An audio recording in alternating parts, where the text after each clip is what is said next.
চেষ্টা করে, এত চেষ্টা করে দুলদুল বাড়ে না। ইমাম মুসলিম বলেছিলেন, দুলদুল রে, আমি তোমারে এতবার বলছি কেন কথা শোনো না? এতদিন তোমারে নিয়ে আমি চললাম, কোনোদিন এত বলার দরকার লাগলো না। আজ আমি তোমারে কেমন করে বোঝাই, কেন তুমি যেতে চাচ্ছ না? সেই সময় দুলদুল বলেছিলেন নিজের ভাষাতে রাব্বুল আলামিনের দরবারে বলেন, মাবুদ আল্লাহ গো, তোমার এই মুসলিমকে, তোমার বান্দাকে বলার বুঝার শক্তি দাও আল্লাহ। তুমি আমারে মুখের মধ্যে জবান দিয়ে দাও আল্লাহ, যেন আমি বলে তারে বুঝাতে পারি ইমাম মুসলিমের ব্যাপারে। সেই সময় দুলদুলটা খোদার দরবারে বড় আরজি জানায়, আমার মাওলা তাআলা তারে পাওয়ার দিয়ে দিল। দুলদুলটা সেই সময় ঘোড়াটা নিজের ভাষাতে বিড়বিড় করে ইমাম মুসলিমের কাছে যেন বলতে লাগলেন, হুজুর আকা গো, আমি কেমন করে আগে বাড়ি বলেন তো? এতদিন ধরে আপনার সঙ্গে চলেছি, এতদিন ধরে আপনার খাবার খেয়েছি, আপনি যেখানে চলতে বলেছেন সেখানে চলেছি, যা বলেছেন তা করেছি। হুজুর, আওয়াজ দাও একটু, হুজুর আমি অতদিন ধরে আপনার গোলাম হয়েছিলাম, আজ আমি কেমনি পারবো সামনে দিকে আঁকা, কেমনি পারবো বলেন? আজকে দেখেন না আপনার সব থেকে জানের জান কলেজার টুকরা সন্তান, যাদেরকে নিয়ে আপনি স্বপ্ন দেখেছেন, যাদেরকে নিয়ে আপনি ভবিষ্যতে ভাবেন, সেই কলেজার টুকরা সন্তান দুটি আজকে আমার পা দুটি জড়িয়ে ধরে আছে। হুজুর একটু দেখেন না নিজে আমার পায়ের দিকে, যেমনি বলেছে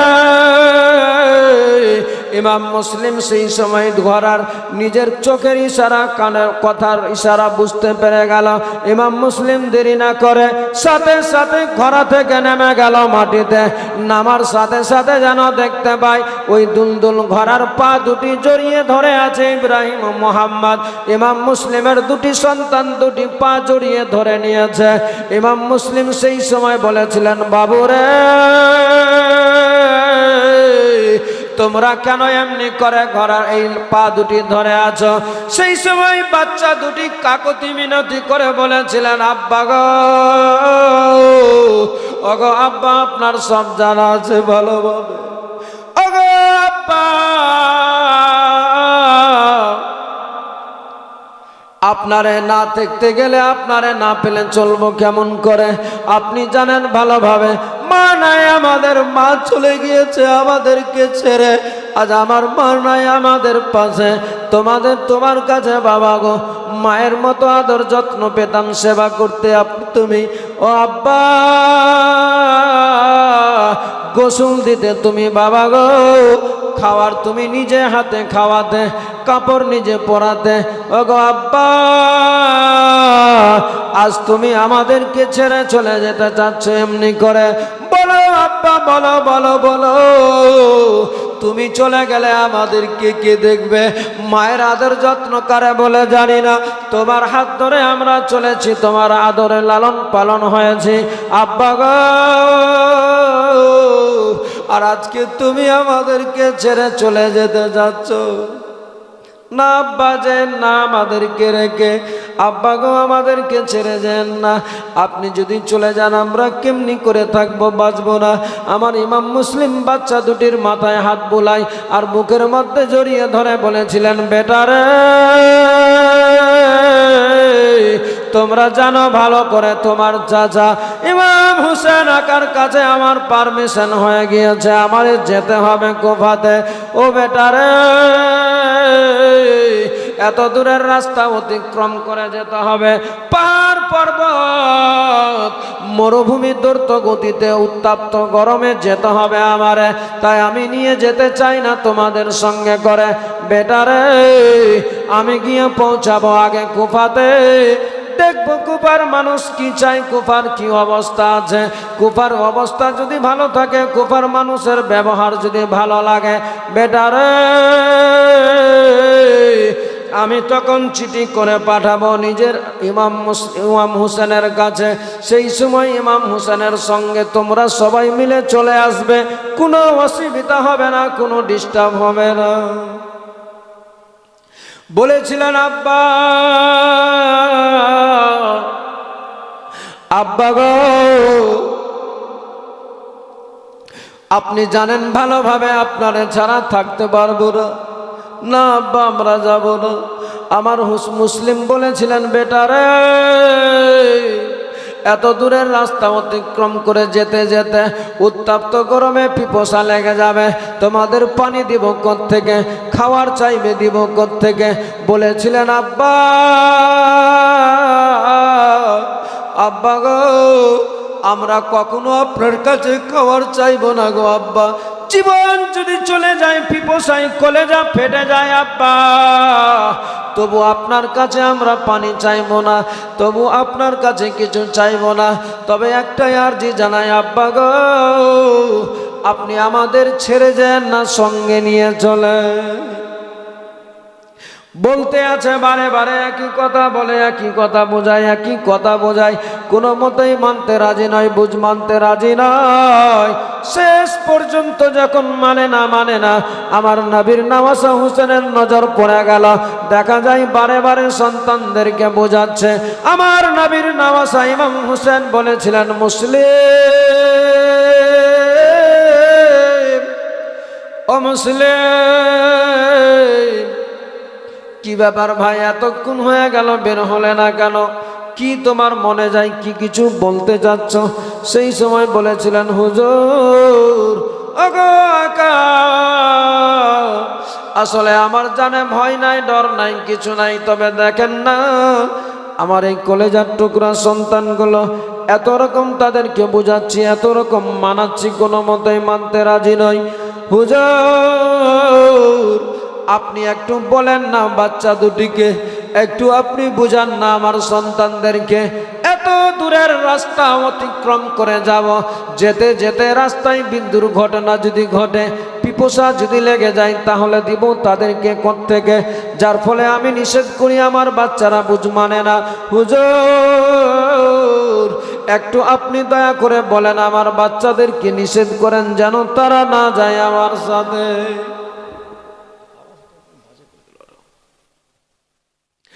এ বেরাদার মুসলমান বাবাজি ভাইরা,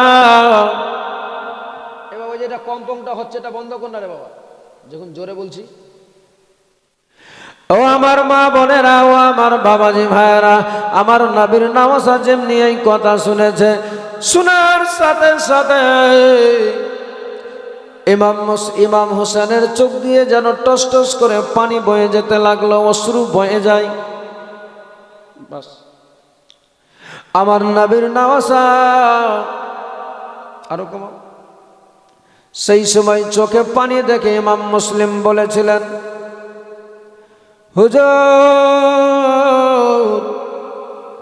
আপনার কাছে তো আমি কোনো বড় কথা বলি নাই, যেই কারণে আপনার চোখে পানি, যে হয়তো আপনার মনে দুঃখ হয়ে গেল, কষ্ট পেলেন নাকি? হুজুর, এমন কি বললাম যার ফলে আপনার চোখে পানি? সেই সময় বলেছিলেন, মুসলিম, আসলে আমি কেন তোমার কথা শুনে আমার চোখে কেন পানি তুমি জানো না? ইমাম মুসলিম বলেছিলেন, কেন হুজুর বলেন তো? বলেছিলেন, ও মুসলিম, আমিও কথা দিয়ে এসেছিলাম, আজকে আমার সেই কথা মনে পড়ে, সেই দিনের কথা আজকে আমার বারে বারে মনে পড়ে গিয়েছে। বলে, হুজুর, কোন দিনের কথা? বলে, ও মুসলিম, আমার জানের জান কলেজার টুকরা মেয়েটা, যারে আমি মদিনায় রেখে এসেছি, যারে আমি কথা দিয়েছিলাম বেটি সগরারে, বলেছিলাম, বেটি রে, আমি তোমারে নিয়ে চলে আসবো খুব তাড়াতাড়ি করে। ও ভাই মুসলিম, আজ মাস কেটে গেল, এখন পর্যন্ত আমার মেয়েকে আনতে পারি নাই। যার ফলে আজকে আমার মনে পড়ে, বারে বারে যখনই মনে পড়ে কলেজা যেন ফেটে যায়। আমার মেয়েটাকে দেখার মন করে, আমার মেয়েটারে আনতে পারি নাই ভাইরে। আজ তুমিও চলে যাবে কুফাতে, কুফায় গিয়ে যখন পৌঁছাবে তোমার সন্তানদের কথা মনে পড়বে, কলেজার টুকরা ছেলেদের কথা মনে পড়বে, তখন তোমারও ভালো লাগবে না সেখানে, বারে বারে তোমার ছেলেদের কথা মনে পড়বে। তাই আমি চাই ভাইরে তুমিও নিয়ে চলে যাও সন্তান দুটিকে। ইমাম মুসলিম হুসেন আকার কথা শুনে আর না করতে পারে না, চুপচাপ হয়ে গেল। ইমাম মুসলিম চুপ হয়ে বলছেন, হুজুর যা বলেছেন তাই হবে। বাচ্চা দুটিকে সঙ্গে করে নিয়ে উটের ঘোড়ার উপরে চেপে গেলেন, দ্রুত গতিতে ছুটতে লাগলেন।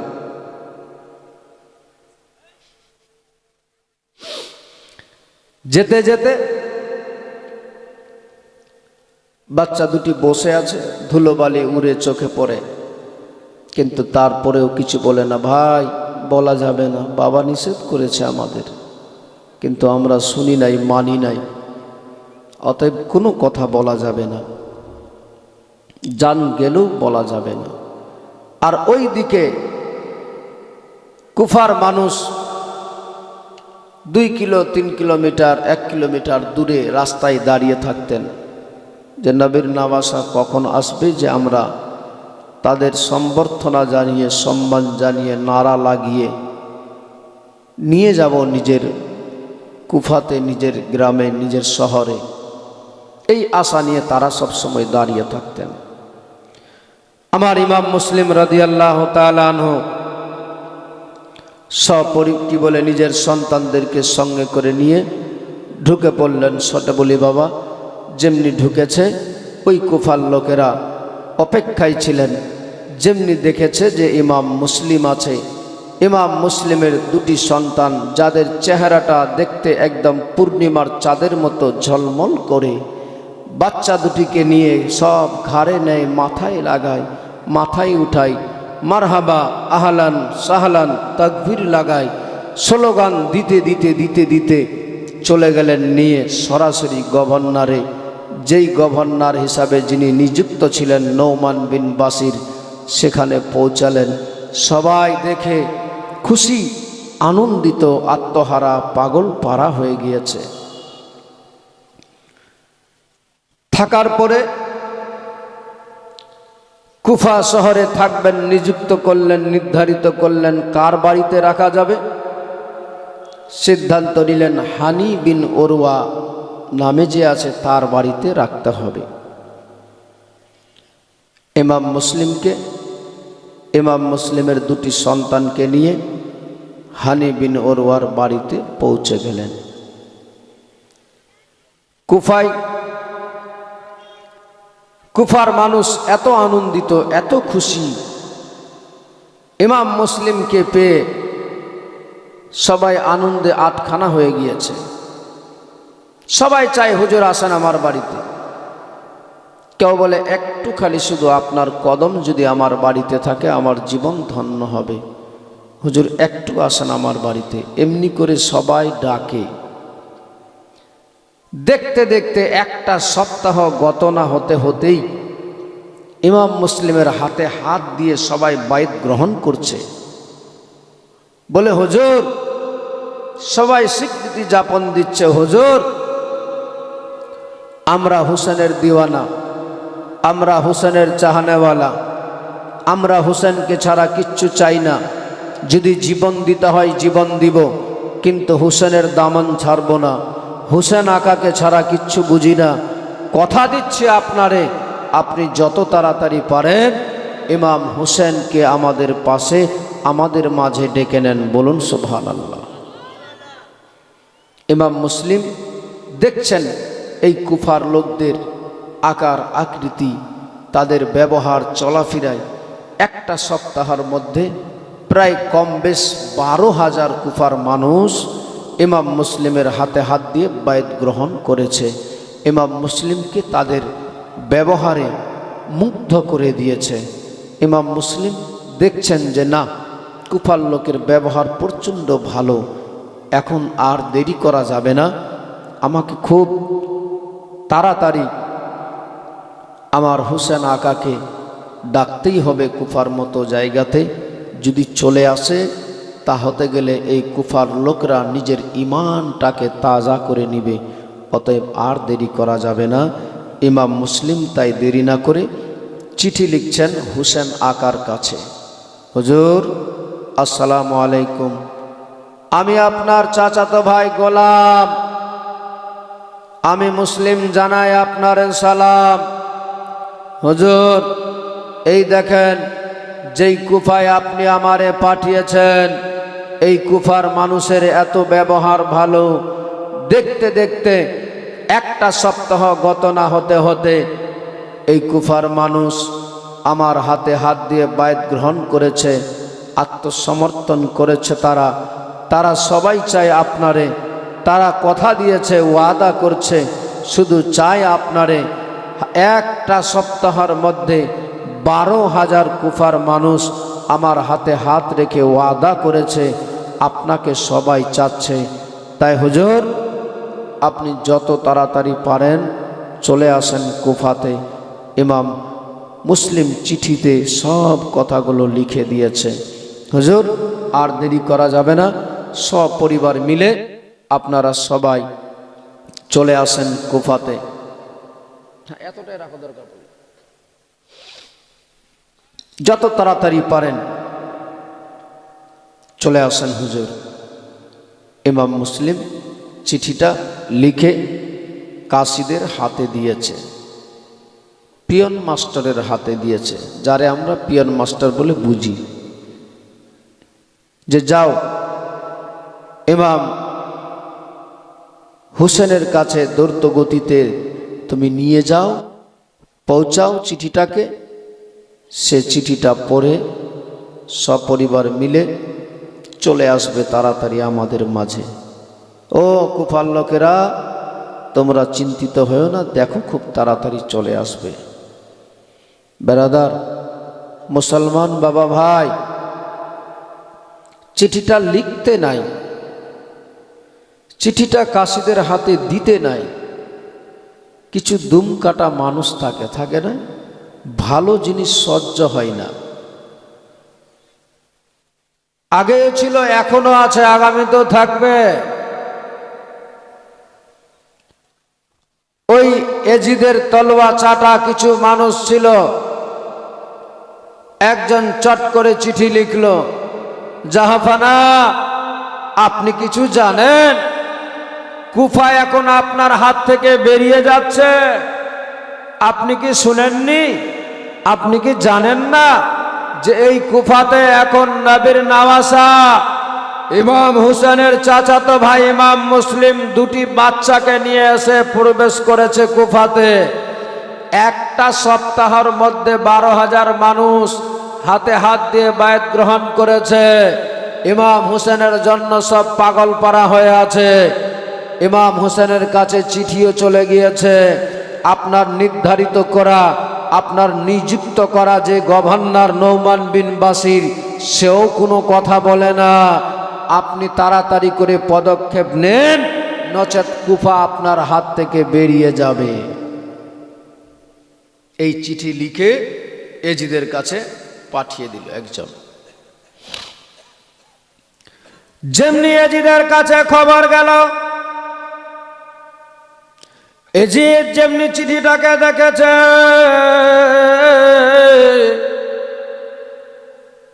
এজিদ দেখার সাথে সাথে, চিঠিটা পড়ার সাথে সাথে মাথার ঘাম যেন পা দিয়ে চুইতে লেগে গেল। ওই এজিদ যেমনি চিঠিটা পড়েছে, সাথে সাথে ডিসিশন নিতে লেগে গেল। কেমনি কি করা যাবে, কেমনি মারা যাবে। কুফাটা আমার হাত থেকে যদি বেরিয়ে যায়, কেমনি কি করব আমি? কি করে কুফাকে আমার হাতে রাখা যাবে? এ বেরাদার মুসলমান বাবা ভাইরা, ও আমার মায়েরা, ওই ইয়াজিদ কোনো কথা না ভেবে রাতের অন্ধকারের সাথে সাথে চিঠি লিখতে লেগেছে। ওবায়দুল্লাহ ইবনে জিয়াদ নামে যে আছে, ওই ওবায়দুল্লাহ ইবনে জিয়াদের কাছে চিঠি লিখেছে। ওবায়দুল্লাহ, আমি শুনলাম নাকি এখন বর্তমানে কুফাতে ইমাম হুসেনের চাচাতো ভাই এসে উপস্থিত হয়েছে কুফাতে। শুনলাম নাকি তার সঙ্গে তার দুটি সন্তানও আছে। ও ওবায়দুল্লাহ, তোমারে বলি গো, তুমি দেরি না করে তাড়াতাড়ি করে চলে যাও, তাড়াতাড়ি করে কুফাতে। কয়েকশো মানুষ, কিছু লোকজনকে সঙ্গে করে নিবে, তাদেরকে নিয়ে কুফার মতো জায়গায় পৌঁছে যাবে। ইমাম মুসলিমকে বন্দি করবে, ইমাম মুসলিমের বাচ্চাদেরকে বন্দি করবে। তারা যদি আত্মসমর্পণ করে দেয় ধরে রাখবে, নচেত যদি তারা বাড়াবাড়ি করে দরকার পড়তে গেলে তাদেরকে জবাই করবে। যা করা লাগবে, যা যা পদক্ষেপ করতে হবে করবে, দ্বিধাবোধ করবে না। বেরাদার ও আমার মায়েরা, শুনে যান, রাত্রিবেলা ওই ওবায়দুল্লাহর কাছে চিঠি দিয়ে দিল। ইয়াজিদ লালচি কুকুর চিঠি লিখে দিল ওবায়দুল্লাহর কাছে। ওবায়দুল্লাহর কাছে চিঠি পৌঁছে গেল।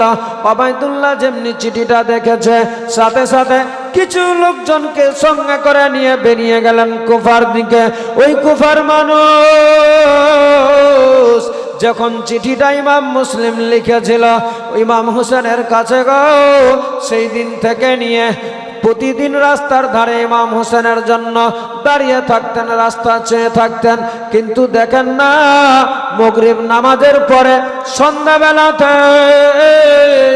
ওবায়দুল্লাহ কিছু লোকজনকে সঙ্গে করে নিয়ে কুফার মতো জায়গাতে ঢুকে পড়লেন। বাবারে, ওই কুফার লোকেরা যারা দাঁড়িয়েছিল, রাস্তা চেয়েছিল যারা ইমাম হোসেনকে নিয়ে যাবে বলে সম্মান জানাবে, সম্বর্ধনা জানাবে, তারা দেখতে পাচ্ছে যে সপরিবার মিলে অনেক লোকজন আছে, সবাই হেজাজি লেবাস পরিধান করে আছে, বুরকা পরিধান করা আছে। তারা বুঝতে পারলো না, চিনতে পারলো না ওই জায়গাতে ইমাম হোসেন নয়, ইমাম হোসেনের নবী পরিবারের চরম শত্রু ওবায়দুল্লাহ ইবনে জিয়াদ চলে আসলো। তারা সেই সময় নারা লাগাচ্ছিল, সেই সময় ওবায়দুল্লাহ ইবনে জিয়াদকে সালাম দিয়েছিল। সালামের কোনো উত্তর দিল না, কোনো জবাব দিল না। তাদের মধ্যে তখনই অনেকের সন্দেহ হয়ে গেল, বাইরে মনে হয় একটা কোনো গন্ডগোল হয়ে গেল। কি হয়েছে ভাইরে? দেখো না, নবীর নওয়াসা যে হবে, তার আখলাক, তার চরিত্র, তার ব্যবহার, তার চলাফেরা একেবারে আলাদা হবে। দেখো, আমি সালাম করলাম, আমার অনেক ভাইয়েরা সালাম করেছে, কিন্তু তারপরেও কোনো জবাব পাওয়া গেল না, সালামের প্রতি উত্তর দিল না। ভাইরে, ভাইরে, হয়তো মনে হয় অন্য কেউ চলে এসেছে। বলতে বলতে নিয়ে যাচ্ছে, নারা লাগাতে লাগাতে সম্বর্ধনা জানাচ্ছে, আমার হাবা আহলান সাহলান বলতে বলতে। বেরাদার, এরা সবাই বলতে বলতে যেতেছিল। ওই ওবায়দুল্লাহ ইবনে জিয়াদ কোনো কথাও না গিয়ে সরাসরি চলে গেলেন গভর্নরের রাজ দরবারে। গিয়ে সঙ্গে সঙ্গে নোমান বিন বাসিরের কাছে একটা চিঠি লেখা ছিল বাবারে, ওই চিঠিটা দিয়ে দিলেন নোমান বিন বাসিরকে। নোমান রে, ও নোমান বাসির, তুমি কথা মানো না, কথা কিছু বলো না, যার ফলে তোমার এই গভর্নর থেকে তোমারে বরখাস্ত করা হলো, এই দায়িত্ব, তোমার দায়িত্ব থেকে তোমারে বাতিল করা হলো। নোমান বিন বাসির এমনিতেই আমার নবীর পাক্কা সাচ্চা আশিক ছিল, সঙ্গে সঙ্গে দপ্তরকে ছেড়ে দিলেন, বাদ দিয়ে দিল। ওবায়দুল্লাহ ইবনে জিয়াদ চেয়ারে বসে সেই সময় এলান করে বলে, ও কুফার লোকেরা, তোমরা আমারে কে চিনো কে চিনো না জানি না, তবে যারা আমারে চিনো ভালোভাবে ভালো কথা, যারা আমারে চিনো না তোমরা চিনে নাও। আমার নাম হচ্ছে ওবায়দুল্লাহ।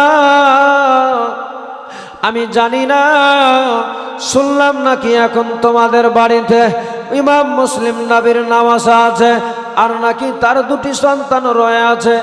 ও কুফার লোকেরা, তোমরা যদি নিজের জীবন বাঁচাতে চাও, বাঁচতে চাও, নিজের পরিবারকে নিয়ে শান্তিতে বসবাস করতে চাও, তাহলে দ্রুত গতিতে তাড়াতাড়ি করে ইমাম মুসলিম কার বাড়িতে আছে আমারে জানাবে। দরকার পড়লে তাড়াতাড়ি করে ইমাম মুসলিমকে আমার হাতে তুলে দিয়ে দিতে হবে। এ বেরাদার বাবাজি ভাইরা, এই এলান শোনার সাথে সাথে কুফার যত মানুষ ছিল সবাই ভীতু হয়ে গেল, সবার ভিতরে ডর ঢুকে গেল। যত মানুষ কুফার ছিল ওবায়দুল্লাহ ইবনে জিয়াদের কথা শুনে সবাই বাড়িতে পালাতে লাগলো, সবাই বাড়ি চলে গেল, সবাই নিজের নিজের দরওয়াজা বন্ধ করে দিল, সবাই চিন্তায় পড়ে গেল। মাবুদ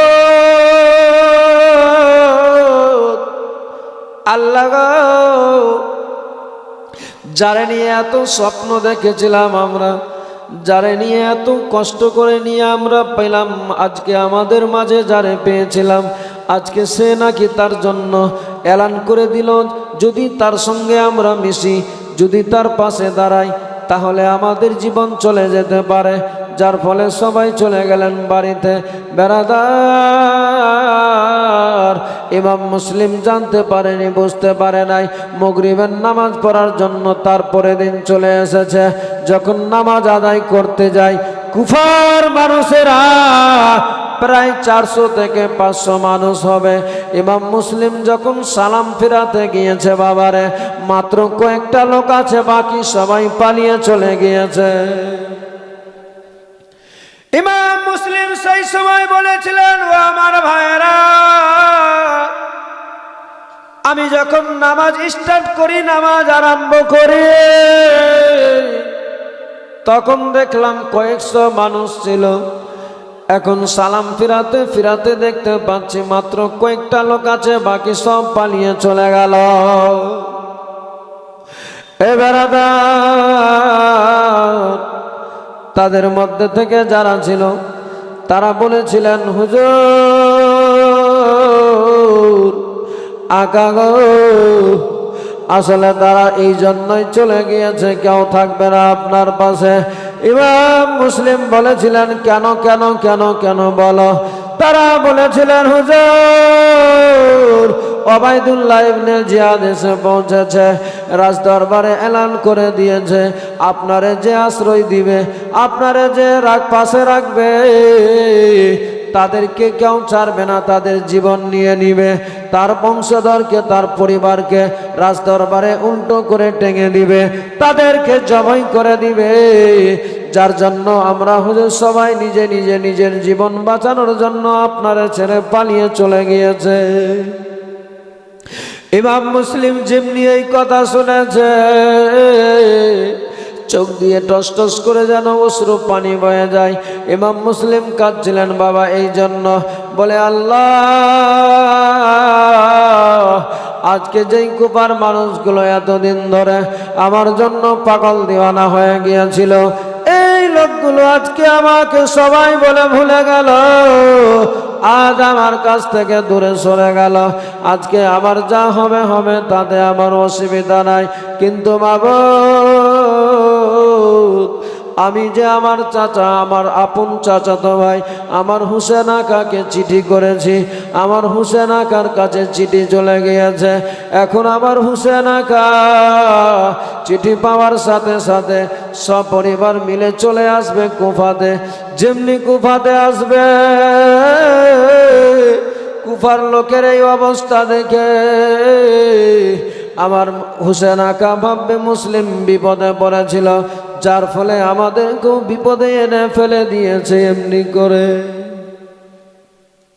এবার আর মুসলমান বাবাজি ভাইয়েরা ও আমার মায়েরা, ইমাম মুসলিম বড় চিন্তায় পড়ে গেলেন, চিন্তায় চিন্তিত, কোথায় যাব, যাব তো যাব, কোথায় যাওয়া যাবে, কোন দিকে যাওয়া যায়। বেরাদার, ইমাম মুসলিম সঙ্গে সঙ্গে চলে গেলেন হানি বিন ওরবার বাড়িতে। ওবায়দুল্লাহ খবর করেছে কোথায় পাওয়া যাবে মুসলিমকে, মুসলিমের বাচ্চা দুটিকে। এ মায়েরা, জাসুস ছেড়ে দিয়েছে, জাসুস ছেড়ে দিয়েছে, কথাই খোঁজ করে পাওয়া যাবে।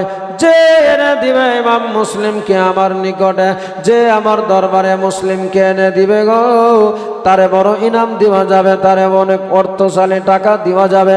এ বাবাজি ভাইয়েরা ও আমার মায়েরা, যেমনি এই কথা বলেছে সবাই বেরিয়ে গিয়েছে। ইমাম মুসলিমকে কোথায় পাওয়া যায়, কোথায় পাওয়া যায়? চালাকি করে একজন আল্লাহর বান্দা, একটি নিম্ন খারাম ছিল, এমন অর্থের লোভে ভুলে গিয়েছিল নবীর নাওয়াসা বলে, মসজিদে চলে গেল। এক মুরব্বীর কাছে গিয়ে বলতে লাগলেন, বলেন না চাচা, বলুন বলুন চাচা গো, ওগো চাচা, ওবাইদুল্লাহ বেঈমান এসেছে আমাদের রাজ দরবারে, এসে এখন সে নিজের বাহাদুরি করছে। সে এলান করেছে ইমাম মুসলিমকে ধরতে হবে, যার ফলে ইমাম মুসলিম কোথায় আছে আমাদের জানা নাই। চাচা গো, ইমাম মুসলিম জবে থেকে এসেছে আমাদের মাঝে, আমাদের জীবনটা ধন্য হয়ে গিয়েছিল।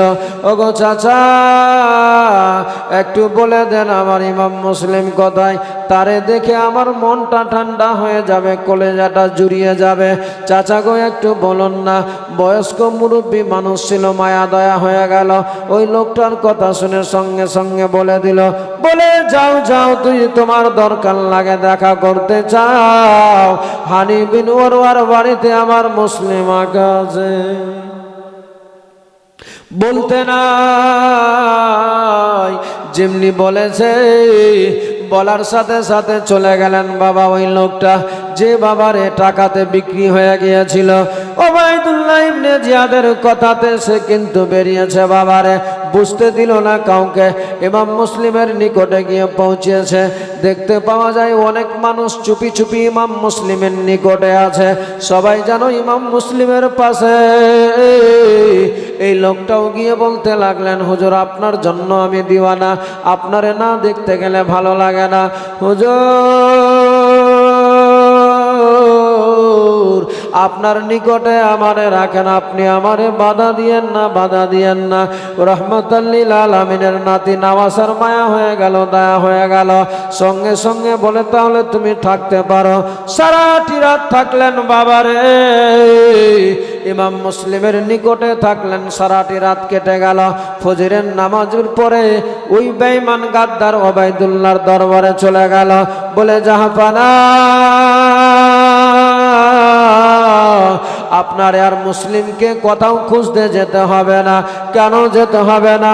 ও হুজুর, ইমাম মুসলিম কোথাও নাই, হানি বিন ওরওয়ার বাড়িতে বসে আছে। যেমনি বলেছে সঙ্গে সঙ্গে চলে গেলেন হানি বিন ওরওয়ার বাড়িতে। খবর দিয়েছে, ও হানি বিন ওরওয়া, তোমারে ডাকা হয়েছে। ওবাইদুল্লাহ ইবনে জিয়াদ দেখেছে। হানি বিন ওরওয়া চলে আসলেন ওবাইদুল্লাহর নিকটে। ওবাইদুল্লাহ বলেছিলেন সেই মুহূর্তে, বলে, ও হানি বিন ওরওয়া রে, বল বল বল, সত্যি করে তোমার বাড়ি থেকে ইমাম মুসলিম আছে? ওই হানি বিন ওরওয়া বলেছিল, কে বললো তোমারে আমার বাড়িতে মুসলিম আছে? কে বলেছে তোমারে আমার বাড়িতে আছে? বল, সত্যি করে বল। যদি সত্যি কথা বলিস তাহলে জীবন বেঁচে যাবে, নচেত তুমি যদি নিজের জীবন বাঁচাতে চাও তাহলে আমারে মুসলিমের হাতে তুলে, মুসলিমকে আমার হাতে তুলে দিয়ে দে। যেমনি বলেছে সেই সময় বলেছিলেন ইমাম মুসলিমের কথা যেমনি উচ্চারণ করেছে। হানি বিন ওরওয়া বলে, কে বলল তোমারে? বলো বলো বলো, আগে আমারে বলো, আমার বাড়িতে মুসলিম আছে। কে বলেছে তোমারে? কেন তোমার বাড়িতে কি নাই? বলে, তোমারে কে বলেছে? যেমনি বলেছে সঙ্গে সঙ্গে ওবাইদুল্লাহ ইবনে জিয়াদ যেই লোকটাকে রাত্রি বেলায় পাঠিয়েছিল, ওই লোকটাকে ঘর থেকে ডেকে সামনে দিকে হানি বিন ওরওয়ার সামনে দাঁড় করলো। বলে, দেখো তো এই লোকটাকে চিনো কিনা বলো। যেমনি লোকটাকে দেখেছে ওই হানি বিন ওরওয়া চুপ হয়ে গেল। আরে এই লোকটাই তো, এ তো সারা রাত্রি আমার বাড়িতে থাকলো ইমাম মুসলিমের নিকটে, আর এখন এসে আবার দাঁড়িয়ে গেল এই ওবাইদুল্লাহর দরবারে। এ হানি, হানি বিন উরওয়া, তোমার এখনো সময় আছে, সুযোগ আছে, তুমি যদি চাও বাঁচতে, মুসলিমকে আমার হাতে তুলে দিয়ে দাও। সেই সময় হানি বিন উরওয়া বলেছিল, শোনো, যখন তুমি জানতে পেরে গিয়েছো, বুঝতে পেরেছো, তাহলে শোনো, যদি আমারে জীবন দিতে হয় জীবন দিব, কিন্তু তোমার মতো মিথ্যুকের হাতে ইমাম মুসলিমকে তুলে দিব না। বলুন সুবহানাল্লাহ, জোরে বলেন। জীবন দিয়ে দিব, কিন্তু তোমার মতো মিথ্যুকের হাতে মুসলিমকে দিব না। দিবে না। বারে বারে বলার ফলে যখন শুনে না, মানে না, সঙ্গে সঙ্গে ইমাম ওই হানি বিন উরওয়াকে এমন জোরে আঘাত করেছে, হানি বিন উরওয়ার ঠোঁট ফেটে, নাক ফেটে, ফিনকি মেরে রক্ত বয়ে যাচ্ছে। সেই রক্ত দেখে বলেছিল, ও ওবাইদুল্লাহ, তুমি আমারে আঘাত করে মেরে মনে করো না যে তোমার হাতে আমি তুলে দিব মুসলিমকে। ভয়ে ডরে জীবন যদি চলে যায় জীবন দিয়ে দিব, কিন্তু তোমার মতো মৃত্যুকের হাতে নবীর নওয়াসাকে তুলে দিতে পারি না। তারে প্রচন্ড আঘাত করে খুবই মেরেছে। সারা কুফা শহরে এলান হয়ে গেল। কুফার মানুষ জানতে পেল যে হানি বিন উরওয়া আর নেই, তাকে মারতে মারতে মেরে ফেলেছে। কুফার মানুষেরা বলে, হ্যাঁ, ওবাইদুল্লাহ যা ইচ্ছা তাই করবে? আমরা কি চুরি করে বসে আছি? আমাদের কি দেহে শক্তি নেই? আমাদের কি দেহে রক্ত মাংস নেই? আমরা চুপচাপ থেকে যাব, দেখে থেকে যাব? না, হতে পারে না। চলো দেখি পারি কিনা আমরা বাধা দিতে। বাবু, একটু ওই কম্পনটা কমা যাবে না? চলো দেখি পারি কিনা, আমাদের দ্বারা সম্ভব হয় কিনা। বলে দিয়ে বেরিয়ে গেলেন। সবাই একসঙ্গে বের হচ্ছে।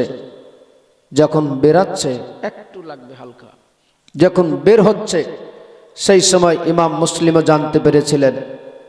ইমাম মুসলিম বলেছিলেন, চলো, আমার জন্য যখন তার এত অসুবিধা হয়, আমিও যেতে চাই। ইমাম মুসলিম রাদিয়াল্লাহু তাআলা আনহু যাচ্ছেন তাদের সঙ্গে।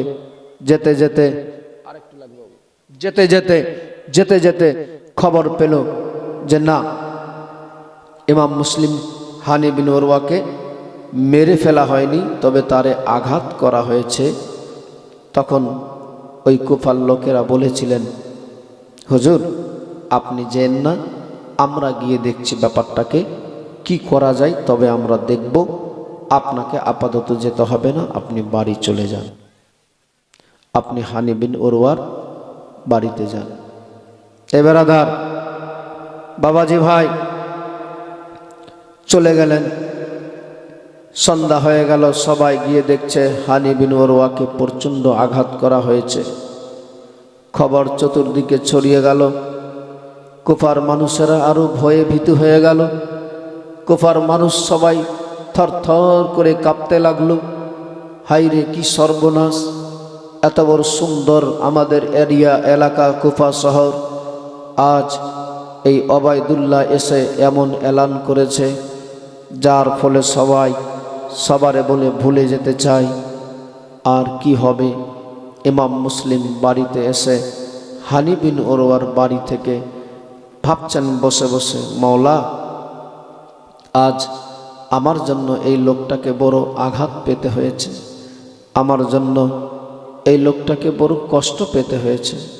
না, আমি যদি এখন তার বাড়িতে থাকি তাহলে হয়তো আরও তারে জ্বালা যন্ত্রণা, কষ্ট, বিয়োগ, বেদনা সহ্য করতে হবে।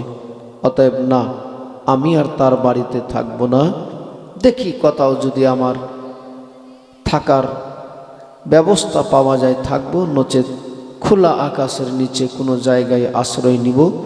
অন্তত আমার জানের জান, কলেজার টুকরা সন্তান বাচ্চাদেরকে কোনো জায়গায় রেখে আমি বেরিয়ে পড়ব। এ বাবা, আমার নবীর নওয়াসা ইমাম মুসলিমের ছোট্ট ছোট্ট দুটি বাচ্চা ছিল। 7-8 বছরের বাচ্চা দুটিকে নিয়ে আমার নবীর নওয়াসা ইমাম মুসলিম আরো বড় বিপদে পড়ে গিয়েছে। আল্লাহ মাবুদ, আমার যা হবে হবে। এই বাচ্চা দুটি তো নিষ্পাপ, এদের কোনো এরা অন্যায় করে নাই, কোনো অপরাধ করে নাই। আজ আমার জন্য বাচ্চারা আমার সঙ্গে এসেছে। এই বাচ্চাগুলোকে নিয়ে আমি যাব তো যাব, কোথায় যাব, কার কাছে গিয়ে দাঁড়াবো, কার বাড়িতে আশ্রয় নিব? ইমাম মুসলিম বড় চিন্তায় পড়ে গিয়েছে। রাত্রিবেলা এ আমার মায়েরা, বোনেরা, দেখেন মা নাই, বাবা হয়ে সন্তানদেরকে নিয়ে রাতের অন্ধকারে বেরিয়েছে। দরওয়াজায় আওয়াজ দিচ্ছে, একটু দরওয়াজা খুলে দাও, খুলে দাও। ভিতর থেকে কে যেন বলে, কে গো? বলে ও কাজী সরাই, যার জন্য কুফার মানুষ সবাই ছিল, পাগল ছিল সবাই। ও কাজী সরাই ভাই রে, আমি এসেছি একটু তোমার দরওয়াজার সামনে, একটু তাড়াতাড়ি করে দরওয়াজাটা খুলে দে। যেমনি এই কথা বলেছে বেড়াদার, কাজী সরাই চট করে দরওয়াজাটা খুলে দিল।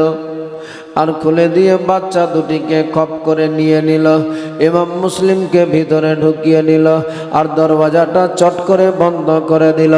ইমাম মুসলিম সেই সময় বলেছিলেন, ভাই তুমি কেন এমনি করে দরওয়াজাটা বন্ধ করে দিলে? বলে হুজুর, আপনার সব জানা আছে, আপনি সব ভালোভাবে জানেন যে কুফার লোকেরা আজ সব ভীতু হয়ে গিয়েছে, যে ওবায়দুল্লাহর কথা শুনে সবাই দরওয়াজা লাগিয়ে দিয়েছে, আপনারে বলে সবাই ভুলে গেল। হুজুর, এখন যদি জানতে পারে যে আপনি আছেন আমার বাড়িতে, তাহলে আমারও জীবন চলে যাবে, আমার পরিবার কেউ রাখবে না বাঁচিয়ে। ও আকা, যার ফলে আমি দরওয়াজা বন্ধ করে দিয়েছি। আমার মুসলিম বলেছিলেন, ও ভাই কাজী সরাই ভাই রে, ও কাজী সরাই, আমি তোমার বাড়িতে আশ্রয় নিব না, নিব না, নিব না। তবে একটা কথা বলবো, আমি আজকে তোমারে রাখবে কিনা ভাই বলো? ওই কাজী সরাই বলেছিলেন, বলো হুজুর, বলুন কি বলতে চান, বলেন বলেন। আমার সেই সময় ইমাম মুসলিম বলেছিলেন, ভাই রে,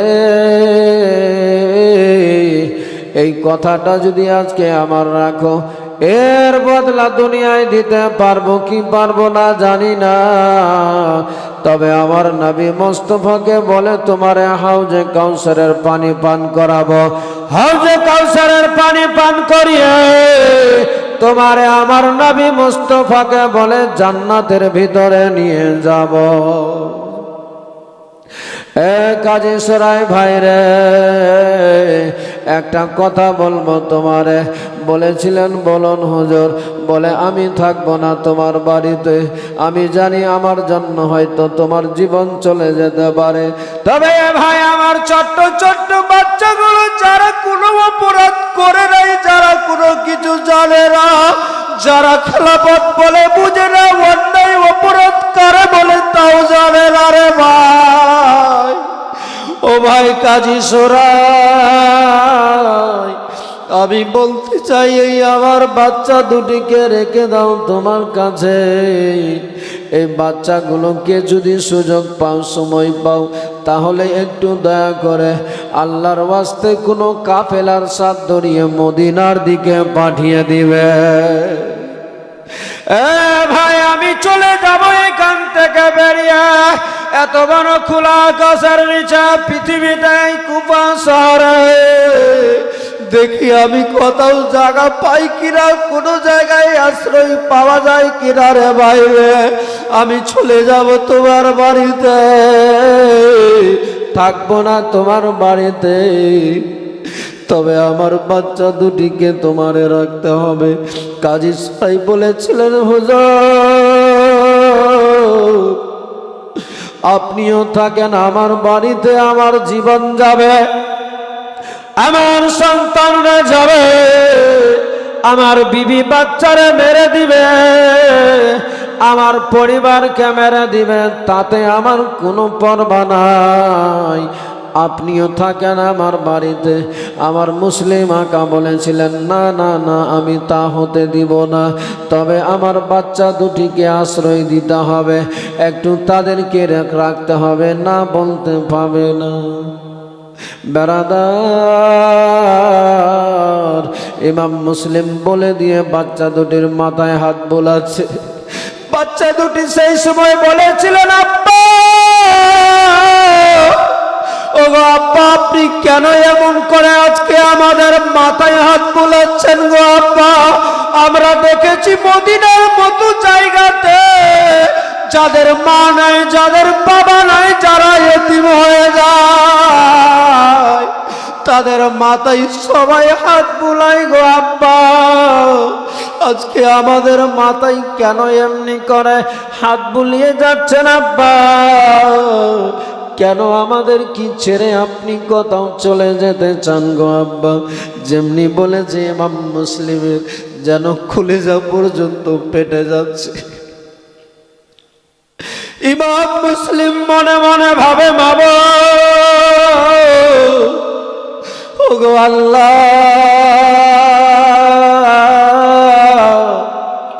আমি যাব বেরিয়ে, আমার জীবন বাঁচবে কিনা জানি না, তবে আমার বাচ্চাদের কি হবে মাওলা? তুমি ছাড়া আর যে কেউ নাই, তুমি ছাড়া আমার সন্তানদের সারা কেউ থাকলো না মাওলা।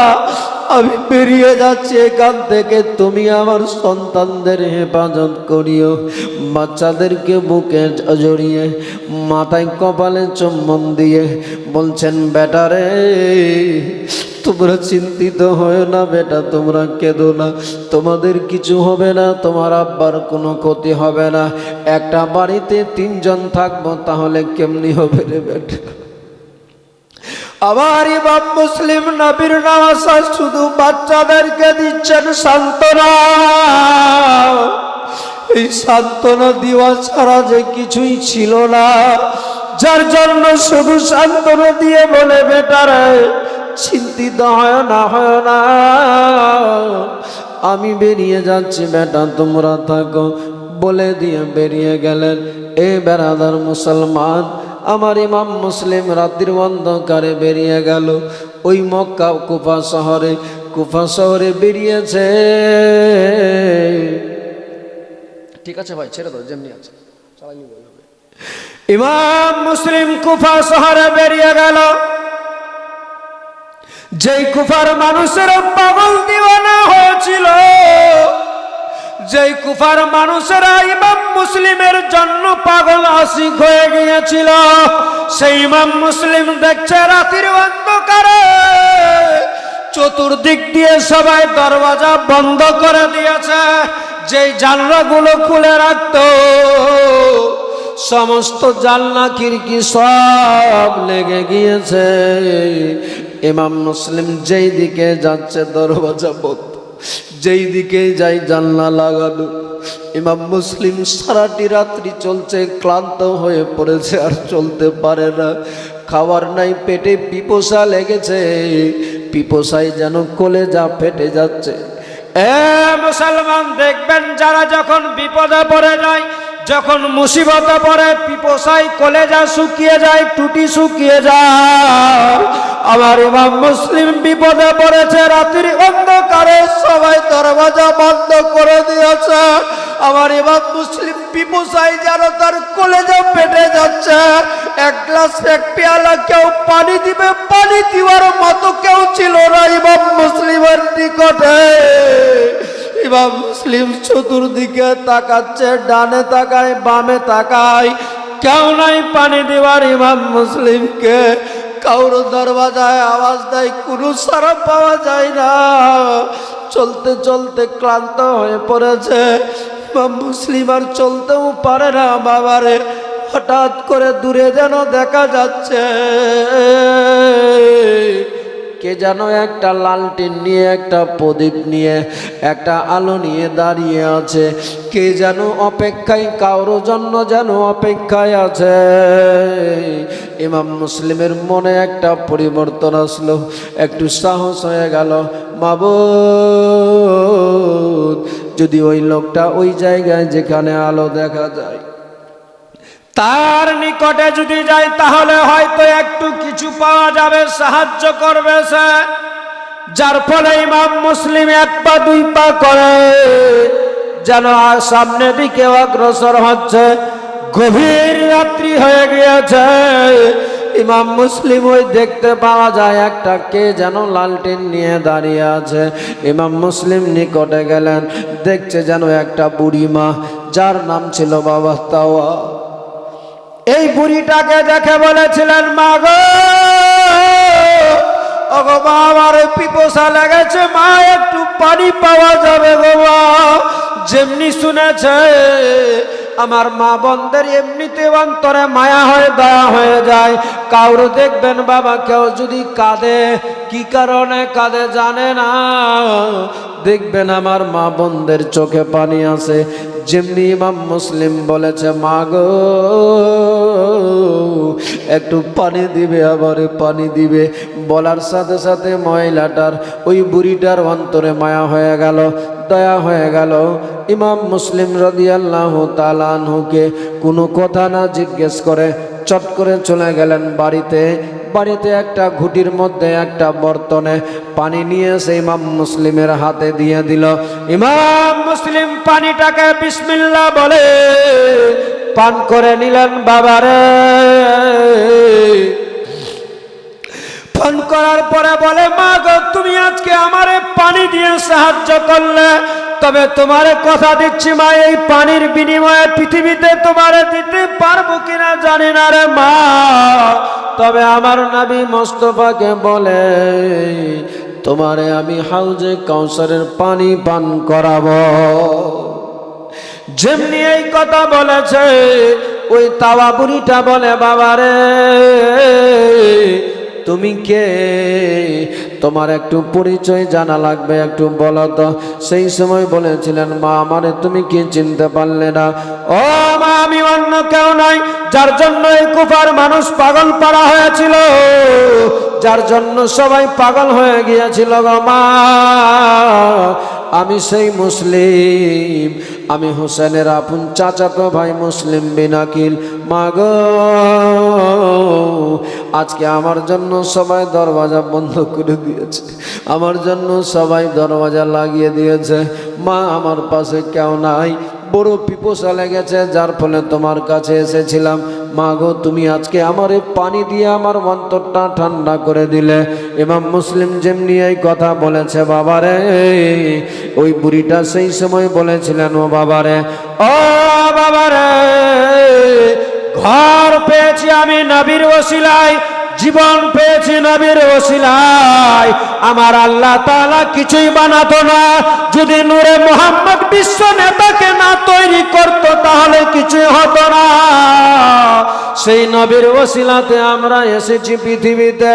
ও মুসলিম, আমার ঘরটাকে তুমি নিজের ঘর মনে করো, আমার বাড়িটাকে নিজের বাড়ি মনে করো। ও বেটারে, একটু চলে আসো আমার বাড়িতে।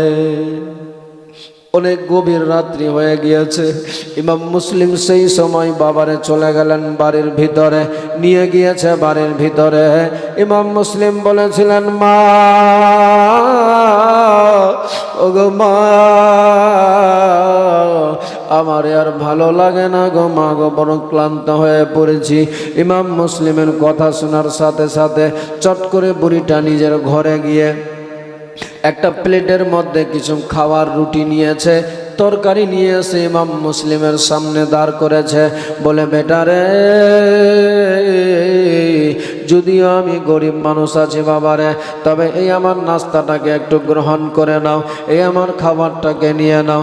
ইমাম মুসলিম বলেছিলেন, না মা, না না, আমার দ্বারা হবে না, আমি খাবার খেতে পারবো না মা গো, তুমি আমারে আশ্রয় দিলে, তুমি আমারে জায়গা দিলে, এতেই আমি অসংখ্য ধন্য হয়ে গিয়েছি, এতেই আমি খুশি হয়ে গিয়েছি। মা, তোমারে খাবার লাগবে না মা, তোমারে খাবার দিতে হবে না। ওই বুড়িটা বলেছিলেন, কেন বাবারে, আমি গরিব বলে তুমি আমার কি খাবারটা গ্রহণ করতে চাচ্ছ না? বলেছিলেন, মা গো, ওগো মা, আসলে আমি কেন খাবার খেতে চাই না জানো না, জানো না, জানো না, আমার কলেজার টুকরা সন্তান দুটি বাচ্চা আছে, তারা আজ কাজী সরাইয়ের বাড়িতে রয়ে আছে গো মা, আমি জানি না আমার বাচ্চাগুলো কিভাবে কি অবস্থাতে আছে। ও মা, যেই সন্তানদের ছাড়া আমি এক মুষ্টি কখনো খাবার খেলাম না, আজ আমি কেমনি বাবা হয়ে আমি তাদেরকে না খাওয়িয়ে খাবার খাবো মা? ওই বুড়িটা সেই সময় তাওয়া বলেছিলেন, বেটা রে, এই গরিবের খাবারটা কবুল করে নে, কথা দিচ্ছি বাবা রে, সূর্য উদয় হওয়ার আগে তোমার সন্তানদেরকে আমি তোমার কাছে হাজির করে দিব। এ বাবা, আমার খাওয়াটা একটু নিয়ে নে। এবং মুসলিম সান্ত্বনা দেওয়ার জন্য, বোঝানোর জন্য শুধুমাত্র বিসমিল্লাহ বলে একবার খাওয়ারটা নিলেন মুখের মধ্যে, আর নেওয়ার সাথে সাথে আবার রেখে দিলেন। বাবারে, এ বেরাদার মুসলমান বাবাজি ভাইরা, ওই তাওয়ার সন্তান ছিল যার নাম ছিল বেলাল, যে বেলাল কাজ কি বলে ওবাইদুল্লাহর দরবারে কর্মচারী ছিল, ওই কর্মচারী হিসাবে ছিল। বাবারে, অনেক রাত্রি হয়ে গেল, ওই কাজ কি বলে ওবাইদুল্লাহর দরবার থেকে বেলাল নামে সন্তানটা চলে আসলো। বেলাল যেমনি এসেছে বলে, বেটা, ও বেটা, এত কেন দেরি করলে তুমি বলো? বলে, মা, ওবাইদুল্লাহর দরবারে অনেক কাজ ছিল যার ফলে দেরি হয়ে গেল। সেই সময় খাবারগুলো তুলে দিয়ে দিল, আর খাবার খাওয়াচ্ছে, বেটাকে দিচ্ছে, আবার বারে বারে ইমাম মুসলিমের ঘরে যাচ্ছে। এবার আদার বারে বারে দেখার ফলে, ইমাম মুসলিমের ঘরের দিকে যাওয়ার ফলে ওই বেলাল সেই সময় বলেছিলেন, মা, একটা সত্যি করে কথা বলো তো, এতদিন ধরে তুমি আমারে খাবার দিলে, আমার সামনে বসে থাকলে, আজকে খাবার দিয়েছো, বারে বারে কেন ওই ঘরে যাচ্ছ বলো? ওই বেলালের মা সেই সময় বলেছিলেন, বেটা রে, ওই ঘরখানা আজকে সাধারণ ঘর নয়, এটা একটা জান্নাতের নমুনা, জান্নাতের টুকরা হয়ে গিয়েছে। কেমনি করে মা বলো? বলেছিলেন, বেটা রে, নবীর নওয়াসা জানের জান ইমাম মুসলিম আমাদের ঘরে আছে। যেমনি শুনেছে ইয়ে বলছে, বাহ, আজকে যার জন্য ইমাম মুসলিমের জন্য ওবাইদুল্লাহ পাগল, সেই আজকে আমার বাড়িতে আছে। বেলালের মা সেই সময় বলেছিলেন, তাওয়া বলে, বেটা, একটা কথা বলবো, তোমারে রাখবে কিনা? বলে, হ্যাঁ মা বলো। বলে, বেটা রে, কেউ কোনো দিন পৃথিবীতে কোনো মায়ের দুধের ঋণ শোধ করতে পেরেছে? বলে, না, পারবে না, পারেনি, আর পারবে না। এ বেটা বেলাল, তুমি যদি আমার একটা কথা রাখো, একটা কথা শুনো, আমি তোমারে কথা দিচ্ছি, আমি মা হয়ে বলি, বেটা রে, তোমার সমস্ত দুধের ঋণ করে দিব ক্ষমা। বলেছিলেন, বেটা, মা, বলো বলো বলো বলো, কি এমন কাজ করতে হবে বলো? বেলালের মা তাওয়া সেই সময় বলেছিলেন, বেটা বলো, তুমি করবে কিনা বলো? এই বেরাদার মুসলমান বাবা ভাই, এ আমার মা বোনেরা, ও আমার বাবাজি ভাইয়েরা, নবীর প্রেম কেমন ছিল, নবীর নওয়াসাদের প্রতি কত ভালোবাসা অন্তরে ছিল। একটা শুধু কাজ করাবে, যার ফলে নিজের সন্তানকে দুধের ঋণ শোধ করে দিতে চাইল। কি এমন বলেছিল বাবা কথাটা? ইমাম মুসলিমের বাচ্চাদের, ইমাম মুসলিমের বাচ্চারা কোথায় আছে? ইমাম মুসলিম আছে এইখানে। এইদিকে বেলালের মা শুধুমাত্র নিজের সন্তানকে বলেছে, একটা কাজ করে দিবে বেটা, আমি তোমার মা হয়ে বলছি তোমার সব দুধের ঋণ করে দিব ক্ষমা। এ বাবাজি ভাইরা ও আমার মা বোনেরা, আজ এখানে অনেক আমার বাবাজি ভাইরা আছে, অনেক আমার মা বোনেরা আছে। আজ যদি এই ভালোবাসা নিয়ে, এই প্রেম ভক্তি ভালোবাসা শ্রদ্ধা নিয়ে, নবীর আওলাদের প্রতি ভালোবাসা রেখে আজকে আমাদেরকেও আল্লাহ তাআলা চাইতে গেলে, আল্লাহর যদি মায়া হয়ে যায়, দয়া হয়ে যায়, আমাদেরও জীবনের গুনাহ খাতা ক্ষমা করে দিবে। আজ আমি শুধুমাত্র দেখতে চাই মা বোনদের কাছে, কয়েকটা মা বোনদের কাছে দেখব 500 টাকা করে টাকাকে, আর আমি এই জায়গাতে আমার বাবা ভাইদের কাছে একটা আল্লাহর বান্দা দেখতে চাই 1000 টাকা দিতে। হবে না ভাই? একটা আল্লাহর বান্দা মুক্ত হস্তে